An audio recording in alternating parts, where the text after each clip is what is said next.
Are you an MBA aspirant and looking for every single information related to MBA? So what are you waiting for? Subscribe to the channel now and press the bell icon right next to it. Hey, what's up everybody? This is Ashika and welcome to my channel, and in this video I'm going to talk about top 50 B schools in India by NIRF 2020. बहुत सारी videos इस पे already बनाई हुई है, right from top 10, top 20, top 30, top 40 and now this is top 50 B schools. But उन सभी video में मेरी एक चीज़ जो है वो बहुत कॉमन है। वो चीज़ जो कॉमन है वो यही है जो मैंने आपको बताया था कि ये जो NIRF की रैंकिंग का फ्रेमवर्क है, इसमें placement is not the parameter to जज अ कॉलेज। इसमें जो पैरामीटर है, अगर आप उठा के देखेंगे, भले वो फैकल्टीज की बात करें, स्टूडेंट फैकल्टीज रेशो की बात करें, डाइवर्सिटी की बात करें, कितने स्टूडेंट्स यहाँ से PhD कर रहे हैं उसकी बात करें, क्या इन्वेस्टमेंट करता है वो कॉलेज, भले वो कॉलेज के इंफ्रास्ट्रक्चर पे हो, इक्विपमेंट्स पे हो, सेमिनार्स के लिए हो, वर्कशॉप के लिए हो, ऐसी बहुत सारी चीज़ों की बेसिस पे कहीं ना कहीं NIRF रैंकिंग देता है। तो अगर आप प्लेसमेंट के बेसिस पे कोई बी स्कूल को टारगेट कर रहे हो तो आपको दोबारा से एनालाइज करना है एंड देन फाइनलाइज करना है, बिकॉज जब आप MBA के लिए जाते हो तो आप अगर अपने BTech की बात करो तो आपको हर रेंज का कॉलेज मिल जाएगा, राइट फ्रॉम 10,000, 20,000, कई सारे गवर्नमेंट कॉलेजेस जिसकी फीस बहुत कम होती है। बट जब आप MBA के लिए जा रहे होते हो तो जो मिनिमम इन्वेस्टमेंट होता है वो 10 लाख रुपए का होता है। अगर आप किसी एवरेज बी स्कूल से भी कर रहे हो, ये 10 लाख से लेके 25 लाख रुपए तक और इवन उससे ज़्यादा भी जाता है, डिपेंडिंग अपॉन कई सारे कॉलेजेस। जैसे कि इंडिया में एक कॉलेज है which is known as ISB Hyderabad, जिसका फी स्ट्रक्चर इससे भी ज़्यादा है। तो इस केस में अगर आप अपना ROI कैलकुलेट नहीं करोगे कि अगर आपका प्लेसमेंट पैरामीटर है, आप क्या इन्वेस्टमेंट कर रहे हो और क्या रिटर्न मिल रहा है, देन उस केस में you will somewhere feel after 2 years कि आपने जो इन्वेस्टमेंट किया है वो वर्थ था ही नहीं। और वो वर्थ इसलिए नहीं था क्योंकि आपको चाहिए टॉप, और आपने जहाँ पे टॉप देखा वहाँ पे आपने सोचा कि यार ये कॉलेज टॉप पे, दैट मीन्स प्लेसमेंट एक नंबर है इस कॉलेज का, और आप कहीं ना कहीं इसको जज ही नहीं कर पाए। तो शुरू करते हैं। सबसे पहला कॉलेज है Ahmedabad, then Bangalore, then Calcutta, then जो 4th पोजीशन का कॉलेज है IIM लखनऊ। लखनऊ के बाद जो है IIT खड़गपुर, IIT खड़गपुर के बाद जो कॉलेज है that is IIM Kozhikode, IIM Kozhikode के बाद जो कॉलेज है that is IIM Indore. Indore के बाद जो कॉलेज है that is IIT Delhi. IIT Delhi के बाद जो कॉलेज है that is XLRI Jamshedpur, and 10th position पे जो कॉलेज है that is MDI Gurgaon. 11th position का कॉलेज है IIT बॉम्बे। 12th पोजीशन का कॉलेज है NITI मुंबई।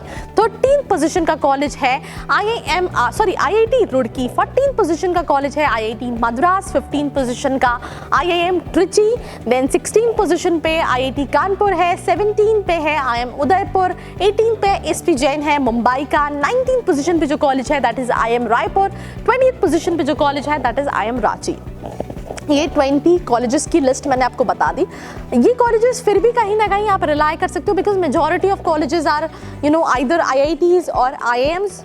IITs की बात करें, फीस स्ट्रक्चर लो स्केल पे है बट प्लेसमेंट अच्छा है। इनमें से सिर्फ एक ही कॉलेज ऐसा है जो लाइक ZAT के बेसिस पे इनरोल करता है, दैट इज एक्सेलराइट जमशेदपुर। बाकी सारे कॉलेजेस कहीं ना कहीं CAT का एंट्रेंस एक्सेप्ट करते हैं और उसी के बेसिस पे स्टूडेंट्स को एडमिशन देते हैं। बट इन कॉलेजेस में एडमिशन के लिए सिर्फ CAT ही इंपॉर्टेंट नहीं है। जब आप IIT में JEE मेंस का एग्जाम देते हो तो आपने अगर JEE मेंस में अच्छा स्कोर कर लिया तो आपको बहुत इजीली एडमिशन मिल जाता है। बट जब हम बी स्कूल्स की बात करें तो आपको जो एडमिशन मिलता है उसमें आपका प्रोफाइल बहुत इंपॉर्टेंट रोल प्ले करता है। प्रोफाइल इंपॉर्टेंट होगा, CAT का स्कोर अच्छा होगा तो आपको कॉल आएगा तो उसके बाद भी एक बहुत लंबी जंग है जिसको आपको जीतना है। आपका रिटन एबिलिटी टेस्ट होता है, आपका पर्सनल इंटरव्यू होता है, एंड देन कहीं ना कहीं आपका सिलेक्शन होता है उस बी स्कूल के अंदर। आपको पूरी तरह से निचोड़ लिया जाता है कि क्या आप एक अच्छे मैनेजर बन सकते हैं, क्या आपके अंदर एक मैनेजमेंट स्किल्स हैं, क्या आपको ग्रूम किया जा सकता है और क्या आप IIMs या IITs के लायक हैं। अब हम बात करते हैं 21 पोजीशन का जो कॉलेज है that is IIM Rohtak. 22 position पे SIBM पुणे, थ्रू स्नैप आप इसको टारगेट कर सकते हैं। 23rd पोजीशन का कॉलेज है ग्रेट लेक्स। 24th पे आता है नारसी मुंजी which is in Mumbai, NMIMS, and again इसको आप NMAT के बेसिस पे टारगेट कर सकते हैं। 25th पोजीशन का कॉलेज है IBS Hyderabad which is also known has ICFI business school, but ये कॉलेज नहीं एक तरह से जिला है बिकॉज बहुत सारे कॉलेजेस हैं इसके पैन इंडिया, और साथ ही साथ इनटेक बहुत ज़्यादा। एक और वीडियो मैं बनाऊंगी जिसमें मैं बताऊंगी होगी अगर एक कॉलेज का इनटेक कम होता है और ज़्यादा होता है तो उसमें कितना फ़र्क पड़ता है एवरेज पैकेज पे और स्टूडेंट्स पे भी। तो तुमने अगर चैनल को सब्सक्राइब नहीं किया जाके जल्दी से सब्सक्राइब कर लो, बिकॉज ऐसा बहुत कुछ कंटेंट तुमको मिलने वाला है। साथ ही साथ जो मिलने वाला है that is reality check, because again अब जो कॉलेजेस आ रहे हैं लिस्ट में, इसमें कई सारे कॉलेजेस हैं जिनकी एवरेज जो है वो ऑन लोअर साइड हैं, बट कॉलेज में ओवरऑल एक्सपोजर अच्छा है। तो अगर प्लेसमेंट के बेसिस पे देख रहे हो तो तुम्हें वेरीफाई करना है एंड देन फाइनलाइज करना है। अदरवाइज 2 साल बाद तुम सोचोगे यार कॉलेज तो अच्छा था बट प्लेसमेंट नहीं लगा तो क्या मतलब है कॉलेज का। तो 25th पोजीशन के बाद जो 26th पोजीशन पे कॉलेज है दैट इज IIFT, इनका भी खुद का एंट्रेंस एग्जामिनेशन होता है। 27th पोजीशन पे जो कॉलेज है वो मणिपाल यूनिवर्सिटी का तापमी है। 28th पोजीशन पे IMI दिल्ली है। 29th पोजीशन पे जो है वो IIT धनबाद है। 30th पोजीशन पे IIM शिलोंग है। 31st पोजीशन पे जो है वो जेवियर्स का भुवनेश्वर वाला कैंपस है, Xavier's institute of management. 32 position पे जो है that is KIIT school of management which is again Kalinga university का कॉलेज है। 33 पोजीशन पे IIM काशीपुर है। 34th पे जामिया मिलिया इस्लामिया यूनिवर्सिटी है। 35th पे है NIT Trichy which is also known for engineering. NIT की कैटेगरी में इंजीनियरिंग में ये फर्स्ट पोजीशन पे आता है, बट MBA में ये 35th पोजीशन पे आता है NIRF के फ्रेमवर्क के हिसाब से। 36 पोजीशन पे जो कॉलेज है that is Banaras Hindu university. 37 पे IMT गाजियाबाद। 38 पे जो कॉलेज है that is school of management BML Munjal university. 39 पे alliance school of business alliance university. 40th position पे IIM नागपुर है। बट यहाँ पे एक और चीज़ मैं आपको बताने इंपॉर्टेंट समझती हूँ, वो चीज़ क्या है, जैसे कि कॉलेज है यहाँ पे जिसके बारे में हम डिस्कस कर रहे थे IMT गाजियाबाद। अब बहुत सारे स्टूडेंट का ये ड्रीम कॉलेज होता है कहीं ना कहीं मुझे एडमिशन मिल जाए, बट आपको फ्यूचर पता नहीं है। मैं एक लिंक्डइन पे एक स्टूडेंट का स्टेटस पढ़ रही थी जो आई थिंक आज से 2-3 साल पहले IMT गाजियाबाद से पास आउट है। He got placement in OYO rooms and एक पॉइंट ऑफ टाइम में ओयो ने बहुत बुरी तरह से सारे एम्प्लॉयज़ की फायरिंग की। तो जिस स्टूडेंट ने 20-22 लाख रुपए इन्वेस्ट किया, 2 साल बाद अगर उसकी जॉब चली गई and now he was in search of job कि उसको और कहाँ अच्छी अपॉर्चुनिटीज मिल सकती हैं, उसके लिए कितना पेन है, बिकॉज वो स्टूडेंट ऑलमोस्ट 4-5 महीने से जॉब सर्च कर रहा था। And that what I am saying कि ये भी एक और चीज़ है जो आपको सोचना है कि अगर किसी कॉलेज में आप गए हो, उसमें प्लेसमेंट आपका हुआ है, तो वो स्टूडेंट्स कितने साल तक कहाँ रहे हैं, क्या वो शॉर्ट टर्म प्लेसमेंट है, लॉन्ग टर्म प्लेसमेंट है, कंपनी क्या है। बहुत सारी चीज़ें हैं, बहुत सारे फैक्टर्स हैं जो बहुत इंपॉर्टेंट रोल प्ले करते हैं, जो आपको समझने की ज़रूरत है। बिकॉज यहाँ it's not only about college, it's also about 20 lakh, 22 lakh, 25 lakh आप लोन लेने वाले हो या आपके पेरेंट्स उसको अफोर्ड करने वाले हैं, तो आप उसको कैसे रीपे करोगे, आप कैसे उसको जस्टिफाई करोगे, ये बहुत इंपॉर्टेंट रोल प्ले करता है। मैं 48 कॉलेज आपको बता चुकी हूँ। 41 पोजीशन पे MIT यूनिवर्सिटी नोएडा आता है। अब आप देख रहे हो ये 41 पोजीशनल कॉलेज है, बट अगर आप इसका प्लेसमेंट चेक करोगे MBA के लिए तो हो सकता है आप बहुत ज़्यादा सेटिस्फाइड नहीं हो।